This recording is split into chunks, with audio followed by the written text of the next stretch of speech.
Hello and welcome to Wilderness Days. We hope you have been enjoying our shows. We not only want to entertain you, but also bring you closer to the vital issues of the day. Let's start the episode today by highlighting not so known but remarkable aspects of Carpet Sahib. Of course, most of us know him as the legendary Jim Corbett.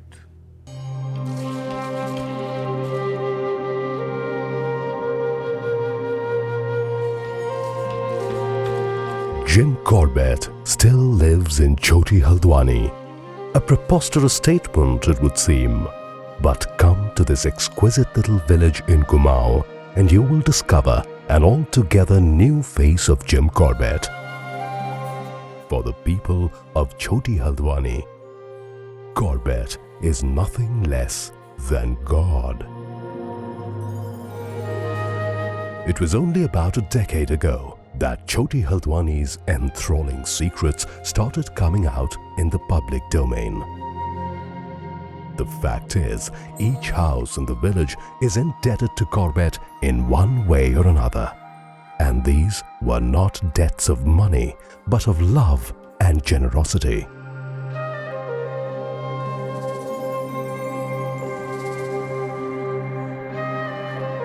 In 1915, Jim Corbett bought 221 acres of land for Rs 1,500 near Kaladhungi in the foothills of the Himalayas and distributed it among 15 families. He did not charge a single paisa from them. His aim was to develop a model village. Corbett built houses for the families, encouraged modern agriculture techniques, and even built a 7.2-kilometer long wall around the village to protect the property and the people from wild animals. And thus, the village Chhoti Haldwani was born. Even today, Corbett's memorabilia are scattered in the village, though the number of houses have now swelled to 55. Believe it or not, the gun which Corbett gifted to the people of Chhoti Haldwani to shoo away animals from their fields is still in use. So this is Jim Corbett's village. He got this boundary wall constructed in 1926. And of course, here is Jim Corbett's own gun. Corbett gifted this gun to his close friend Sher Singh at around the same time. The idea was to use the weapon to shoo away wild animals like wild boars and elephants, which would often come into the fields and destroy the crops. Believe it or not, the gun is still in use. So next time you visit Corbett Park, please do come to Chhoti Haldwani also. I'm sure you will relish the experience. And there are people in Chhoti Haldwani, their faces wrinkled by age, who still remember their interactions with Jim Corbett, or Carpet Sahib, as they would call him. Goswami ji, कुछ Jim Corbett साहब की कुछ यादें, कुछ किस्से कहानी बताइए। किस्से कहानी सर, जब मैं छोटा था तो अपने फादर के साथ उनके पास आता था। तो ऐसे करते करते फिर पहले पिताजी लाते थे दूध और दही और वो। जब मुझे होश हुआ तो पिताजी के साथ तो आने वाला ठहरा। तो बाद में आके अब तो देखो लाने लायक हो गया है। ऐसे बोलते थे? जी हाँ, हिंदी बोलते थे। तो अब तुम सुबह अपना काम करो, ये दो बहन भाई आ जाएंगे। ठीक है। तो किस तरह लगते थे, कैसा उनकी पर्सनैलिटी, व्यक्तित्व था, कैसे? पर्सनैलिटी अच्छी ठहरी, मिलिट्री के रिटायर्ड ठहरे, जनरल मेजर ठहरे। लंबे चौड़े थे? हाँ, बहुत लंबे नहीं थे हमारे पांडे के कथी के और थे इनसे दुगने। और उनकी बहन मैगी? मैगी तो दुबली पत्ती थी। वो दुबली पत्ती थी। कुछ उनके वाक्य याद है? अंग्रेजी में कैसे बात करते थे वो? जी, अंग्रेजी में क्या बोलते थे? कुछ वो जैसे आप उतने कहा, जैसे आपने कुछ कहा।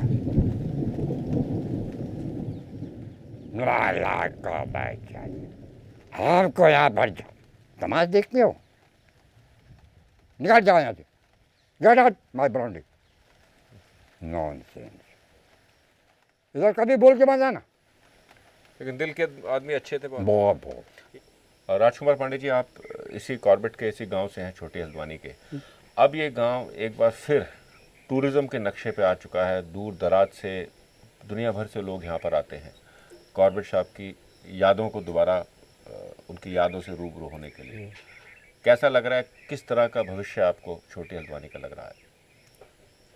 अब तो मैं अच्छा उज्जवल भविष्य महसूस होता है। जैसे आज से मैं 8-10 साल पहले ये परियोजना यहाँ पे शुरू हुई थी इको टूरिज़्म की। हाँ। तो यही कि मैं एक विचार था कि जो जिम कॉर्बेट की जितनी धरोहरें हैं, हाँ। और जो हमारे पास जो छोटी हल्द्वानी गांव की जो शक्तियाँ हैं उनको एकत्र कर लिया जाए। तो उसी क्रम में जो है मैं दिब्बन बाबा जी, चौपाल, मोती हाउस, इन सबको जो है मैं नक्शे में लिया गया और इसको फिर मजबूती के साथ जो है पर्यटकों को दिखाने की कोशिश की गई। तो जो भी पर्यटक यहाँ आता है वो बहुत खुश होता है और वो बार बार दोबारा भी यहाँ आने को चाहता है। तो अब गांव में पर्यटन गतिविधियाँ थोड़ी सी बढ़ गई हैं। तो बढ़ने से जो है यहाँ की एक थोड़ी आर्थिक स्थिति भी, पर्यटन जब बढ़ेगा तो आर्थिक स्थिति मजबूत होगी। और जहाँ तो मैं समझता हूँ जिम कॉर्बेट का भी एक सपना रहा है कि इस गाँव के जो लोग रहें उनकी आर्थिक स्थिति मजबूत हो, ये भी उनका एक अपना सपना था। तो तभी वो तरह तरह के यहाँ पे मक्के का बीज ला करके इनको जो है कि इससे खाओ, पौष्टिक भी होगा और इससे इनकम भी होगी। तो तरह तरह के इस टाइप के प्रोग्राम वो देते भी रहे गाँव वालों को। तो वही मैं चाहता हूँ कि अभी गवर्नमेंट भी इसमें कर ही रही है थोड़ा मैप वैप बनाने में मदद। तो ये गांव जो है पर्यटन में काफ़ी जो इसको प्रचार प्रसारित मिल जाए तो ये काफ़ी अच्छा होगा और ये गांव में रहने वाले लोगों का उज्जवल भविष्य होगा। और आज भी जो है पूरे भारतवर्ष में एक ही है छोटी हल्द्वानी गाँव, तो इस बात का भी बड़ा फक्र है हम लोगों को। ये कॉर्बेट का गाँव, कॉर्बेट का बसाया हुआ गाँव पूरे भारत में एक ही है, छोटी Haldwani. Beside the boundary, 2 other structures built by Corbett have survived the ravages of time. One of these is Sher Singh Ki Chaupal, a gathering place for villagers after they return from their fields in the evening. And this house, which he built specially for his friend Moti.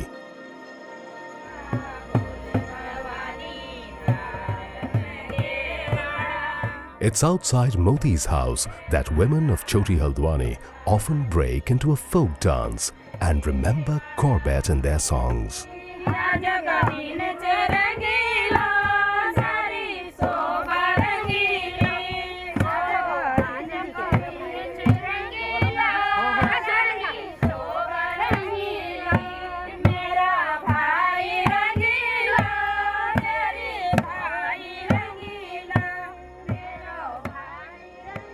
Years ago, the Uttarakhand Forest Department decided to develop Chhoti Haldwani into an eco-village.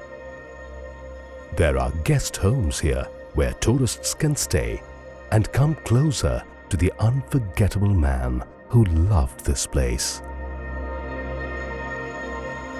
Perhaps the most touching description of Chhoti Haldwani came from Corbett's sister Maggie.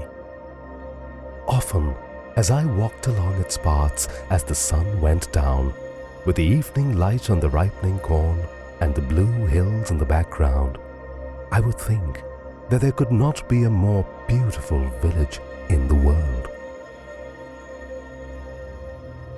So that was Jim Corbett's village for you. We will now take a short break and return to take you to a place which is a mix of raw nature and pleasant surprises.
there are many national parks and sanctuaries in India, some hugely popular and some not so well known.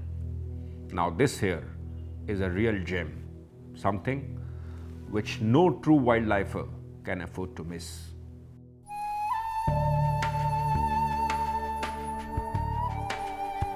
Dudhwa National Park in Uttar Pradesh is unlike any other national park you would have come across.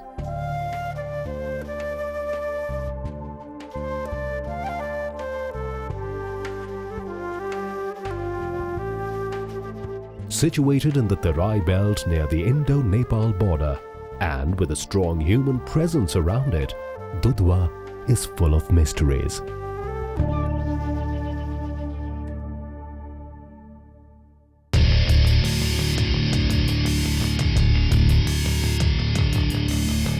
And it does not reveal these mysteries easily. If easy tiger sightings are on your mind, then Dudhwa, though known for its tigers, is not the place for you.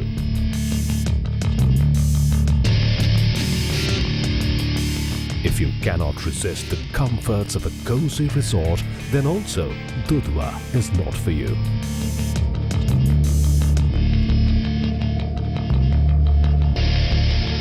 But those who want to savor real wilderness and experience nature in its truest form must come over to Dudhwa.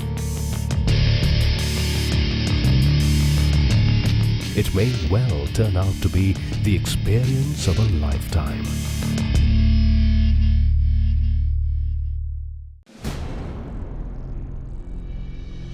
The fact is, even if you are a true wildlifer, Dudhwa will test all your jungle skills.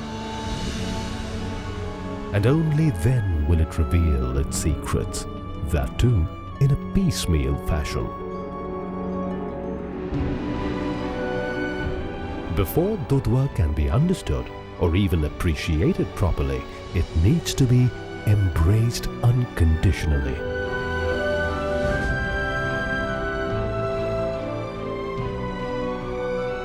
Not known to many, Dudhwa has a sizable population of one-horned rhinoceros. Rhinos, did you say? And that too in Uttar Pradesh? Well, are not rhinos supposed to be in faraway Assam, where they are centers of attractions in such famous places like Kaziranga and Manas?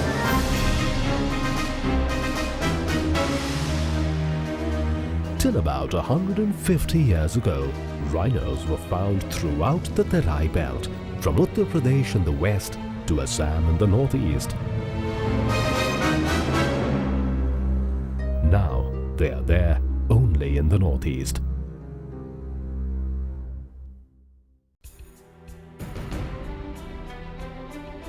But in the mid-1980s, an ambitious plan was launched to reintroduce rhinos in the Terai of UP. And for this purpose, this large enclosure was set up in the heart of Dudhwa. Initially, 8 rhinos were brought, 4 from Kaziranga and 4 from Nepal. Their number has now gone up to 30. And today, these rhinos are a major draw for the visitors. But it is the super-rich biodiversity of Dudhwa which makes this national park a very special place.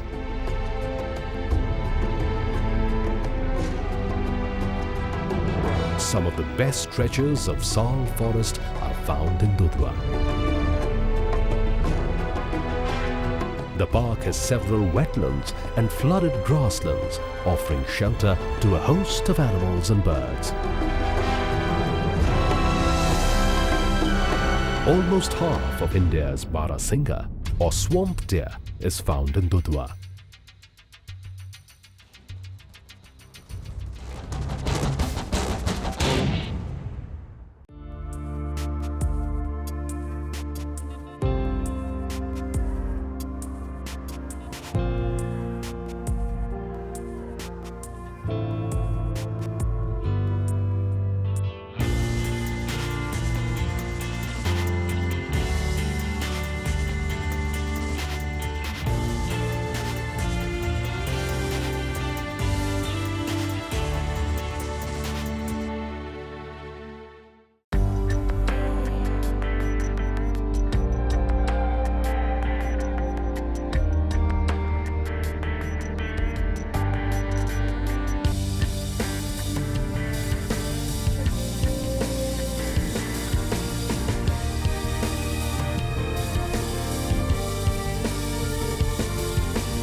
The charming Suheli River flowing through Dudhwa gives a special touch to the national park.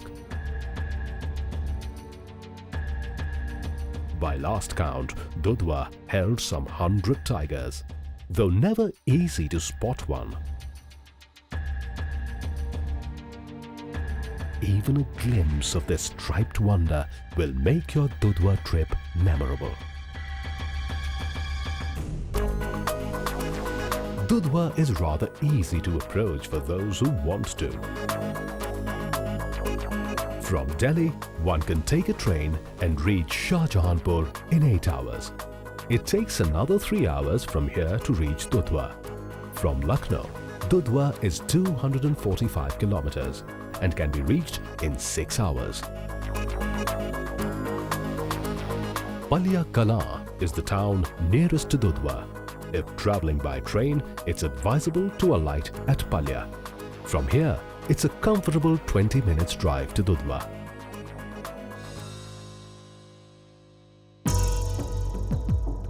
At Dudhwa, one can stay in several such rest houses, though a prior booking is advisable.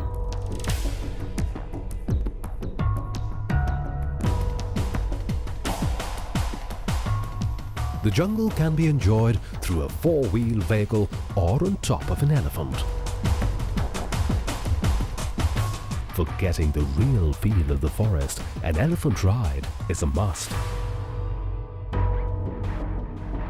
Also, there are a number of machans or watchtowers where one can sit undisturbed for hours.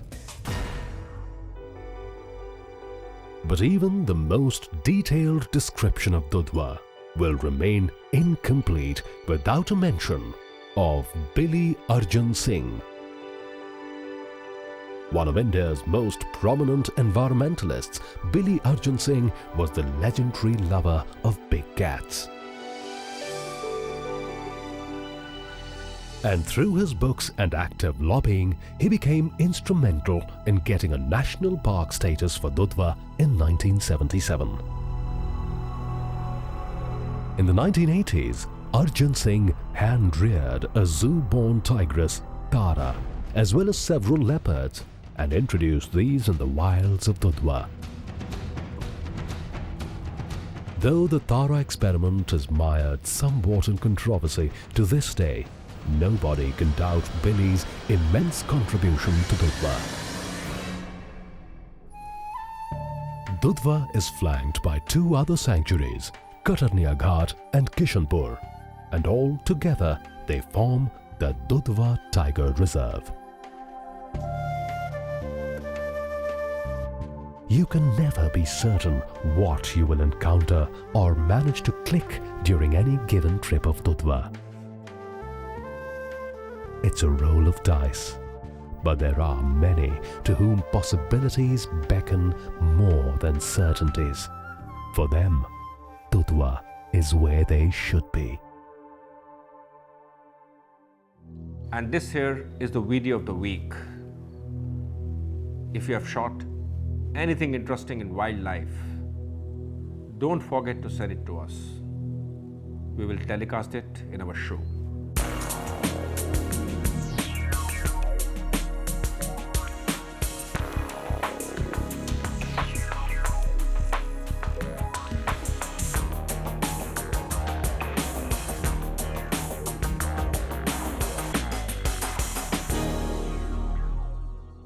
We now come to the end of this episode of Wilderness Days.